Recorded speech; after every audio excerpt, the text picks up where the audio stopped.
రాష్ట్ర ప్రభుత్వ contract outsourcing సిబ్బంది ముఖ్యంగా సూర్యాపేట జిల్లా ప్రభుత్వ అవుట్సోర్సింగ్ సిబ్బందికి నమస్కారాలు. జె వెంకటేష్, తెలంగాణ రాష్ట్ర ప్రభుత్వ కాంట్రాక్ట్ అవుట్సోర్సింగ్ ఎంప్లాయీస్ ఫెడరేషన్ రాష్ట్ర అధ్యక్షుడు.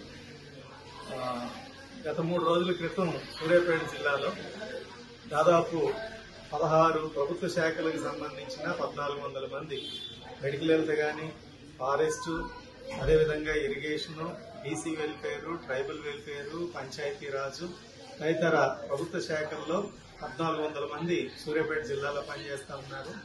ప్రతి సంవత్సరం ఏప్రిల్ 1 నుంచి రాష్ట్రంలో మొదలుకుని అన్ని జిల్లాల్లో కూడా ప్రభుత్వ ఉద్యోగులకి కొనసాగింపు ఉత్తర్వులు ఏడాదిలో 2 సార్లు ఇస్తా ఉంటారు. ఆ రకంగా ఏప్రిల్లో ఇవ్వాలి, తర్వాత అక్టోబర్లో కూడా ఇవ్వాల్సి ఉంటుంది. కానీ సూర్యాపేట జిల్లాలో ఏప్రిల్ 1వ తారీఖు నుంచి 1400 మంది ప్రభుత్వ అవుట్సోర్సింగ్ సిబ్బందిని కొనసాగింపు ఉత్తర్వులు ఇవ్వకుండా విధులు డ్యూటీలు చేయించుకుంటా ఉన్నారు.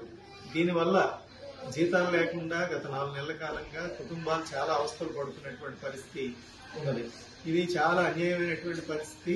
ఎందుకంటే ప్రతి నెల 1వ తారీఖున జీతాలు సకాలంలో చెల్లిస్తున్న ప్రభుత్వం, ప్రజాప్రభుత్వం, కాంగ్రెస్ అని చెప్పి రేవంత్ రెడ్డి గారు పదే చెప్తా ఉన్నారు. కానీ సూర్యాపేట జిల్లాలో తాజాగా వచ్చినటువంటి ఘటన ఇది. కానీ దీంతో సంబంధం లేకుండానే రాష్ట్రంలో అనేక ప్రభుత్వ శాఖల్లో ఇదే రకమైనటువంటి పరిస్థితి ఉత్పన్నం అవుతా ఉంది.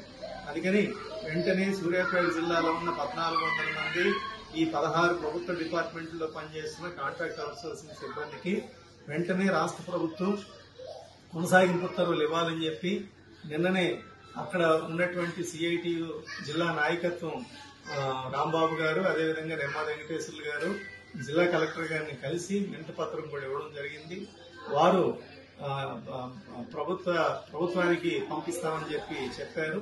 ఈ రోజు Telangana contract outsourcing employees federation రాష్ట్ర కమిటీ తరఫున రాష్ట్ర ప్రభుత్వ ప్రధాన కార్యదర్శి శ్రీ కె రామకృష్ణారావు గారికి వినతి పత్రం ఫెడరేషన్ తరఫున అందజేశాం. సూర్యాపేట జిల్లాలో ఎదురైనటువంటి సమస్యని తక్షణం పరిష్కారం చేయాలి. 1400 మందికి కొనసాగింపు ఉత్తర్వులు ఇవ్వాల్సినటువంటి అవసరం ఉన్నది. ఎందుకంటే నెలవారీ జీతాలు వస్తేనే అతి తక్కువ వేతనాలతో 20 సంవత్సరాలు పైగా పనిచేస్తున్నటువంటి సిబ్బంది చాలా కష్టాలు పడుతున్నటువంటి పరిస్థితి ఉంది. ధరలు విపరీతంగా పెరుగుతూ ఉన్నాయి, ఇబ్బందులు పెరుగుతూ ఉన్నాయి. ఈఎస్ఐ, పిఎఫ్ సౌకర్యం అమలు కావట్లేదు.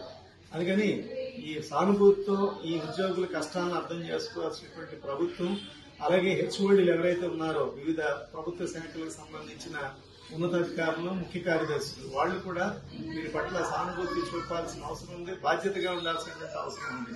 అందుకే ఈ సమస్యలన్నిటి మీద కూడా మేము జూలై 2వ తారీఖు నాడు పెద్ద ఎత్తున హైదరాబాద్ లో చలో హైదరాబాద్ కార్యక్రమం కూడా నిర్వహించాం. ఒక దేశవ్యాప్తమైన సమ్మె 4 లేబర్ కోడ్లకు వ్యతిరేకంగా కూడా పెద్ద ఎత్తున దేశవ్యాప్త సమ్మె ఉంది. మన తెలంగాణ రాష్ట్రంలో ప్రభుత్వ అవుట్సోర్సింగ్ సిబ్బంది దాదాపు 24 జిల్లాల్లో వాళ్ళు ఉద్యమాలు చేసినటువంటి పరిస్థితి, సమ్మెలో పాల్గొనే పరిస్థితి కూడా ఉన్నది. అందుకని ఇవన్నీ దృష్టిలో పెట్టుకున్నప్పుడు ఖచ్చితంగా రాష్ట్ర ప్రభుత్వ ప్రధాన కార్యదర్శి సూర్యాపేటలో కొనసాగింపు ఉత్తర్వులు వెంటనే ఇవ్వాలని, ఇదే సూర్యాపేట జిల్లాలో వైద్య ఆరోగ్య శాఖలో పనిచేస్తున్నటువంటి సిబ్బందిని అకారణంగా తొలగించినటువంటి పరిస్థితి కూడా ఉన్నది. దాని మీద కూడా మెడికల్ హెల్త్ యూనియన్, సిఐటి, అనుబంధ యూనియన్ కొట్లాడింది. అక్కడ సిఐటి జిల్లా కమిటీ కూడా కొంత ఆందోళన కార్యక్రమాలు చేపట్టింది. ఏమైనప్పటికీ వివిధ ప్రభుత్వ శాఖల్లో విడివిడిగా ఉన్నటువంటి సూర్యాపేట జిల్లాలో ఉన్నటువంటి సిబ్బంది అంతా ఐక్యం కావాల్సినటువంటి అవసరం ఉన్నది. అయితే ఈ రోజు ప్రభుత్వ ప్రధాన కార్యదర్శికి కూడా ఫెడరేషన్ వినతిపత్రం ఇచ్చున్నాం కాబట్టి దీని మీద వారం 10 రోజుల్లో వారి స్పందన ఏంటో తెలుస్తుంది. అలాగే జిల్లా కలెక్టర్ గారు నిన్న సిఐటియు సూర్యాపేట జిల్లా నాయకత్వానికి ఇచ్చిన హామీ ఏదైతే ఉన్నదో నేను రెన్యూవల్ ఆర్డర్ కోసం ప్రయత్నం చేస్తానని చెప్పి ఆ ప్రయత్నాలు ఏమవుతాయో చూసుకుని వారం 10 రోజుల్లో ఈ కొనసాగింపు ఉత్తర్వులు వస్తే సరే, ఒకవేళ రానటువంటి పక్షంలో ఈ ఉద్యోగులంతా ఐక్యంగా ఉండాల్సినటువంటి అవసరం ఉంది. అయితే ఇది కేవలం సూర్యాపేట జిల్లా కోసం ఇప్పుడు చేస్తున్నప్పటికీ ఇది రాష్ట్ర వ్యాప్తమైనటువంటి సమస్యగా కూడా చాలా ప్రభుత్వ శాఖల్లో ఉత్పన్నమవుతా ఉంది. అందుకని విడివిడిగా కొట్లాడడం కంటే కలిసికట్టుగా రాష్ట్ర వ్యాప్తంగా అన్ని జిల్లాల్లో ఉన్నటువంటి కాంట్రాక్ట్ అవుట్సోర్సింగ్ సిబ్బందిని రాబోయే 20 రోజుల కాలంలో అన్ని జిల్లాల్లోనే ఐక్యం చేసేదానికి, కదిలించేదానికి ఫెడరేషన్ గట్టిగా ప్రయత్నం చేయాలని చెప్పి భావించింది. అందులో భాగంగా సూర్యాపేట జిల్లా ప్రభుత్వ అవుట్సోర్సింగ్ సిబ్బందికి రాష్ట్రంలో ఉన్నటువంటి కాంట్రాక్ట్ అవుట్సోర్సింగ్ సిబ్బంది యావత్తు అండగా నిలబడాలని చెప్పి కోరుకుంటూ సూర్యాపేట జిల్లాలో ఉన్నటువంటి సిబ్బంది విడివిడిగా కాకుండా అందరూ కలిసికట్టుగా 16 శాఖల్లో ఉన్న వాళ్ళందరిది కామన్ సమస్య కాబట్టి రెన్యువల్ ఆర్డర్ రావాలనేది ఆ ఆర్డర్ కోసం మీరు ప్రయత్నం చేయాలి. ఫెడరేషన్ అండగా ఉంటుంది, అలాగే కార్మిక సంఘంగా సిఐటి కూడా అండగా ఉంటుంది. కాబట్టి సమస్య తీవ్రత రీత్యా సూర్యాపేటలో ఉన్నటువంటి అవుట్సోర్సింగ్ సిబ్బంది అంతా ఆత్మవిశ్వాసంతో ఐక్యంగా నిలబడాలని కోరుతా ఉన్నాం. ఏ ఒక్కరూ అధైర్యపడాల్సినటువంటి అవసరం లేదు. విడివిడిగా ఉన్న వాళ్ళందరినీ ఐక్యం చేసే ప్రయత్నం ఫెడరేషన్ తరఫున మేం చేస్తాం. అదేవిధంగా సూర్యాపేట జిల్లాలో ఉన్నటువంటి కార్మిక నాయకులుగా ఉన్న సిఐటి నాయకులు కూడా సహకరిస్తారు. వారి సహకారం కూడా తీసుకోవాలి. వారం 10 రోజుల్లో ప్రభుత్వం నుంచి ఏం స్పందన వస్తుందో చూసుకుని భవిష్యత్ కార్యాచరణని ఆ రకంగా తీసుకుందాం. అందరం కలిసికట్టుగా ఉందాం.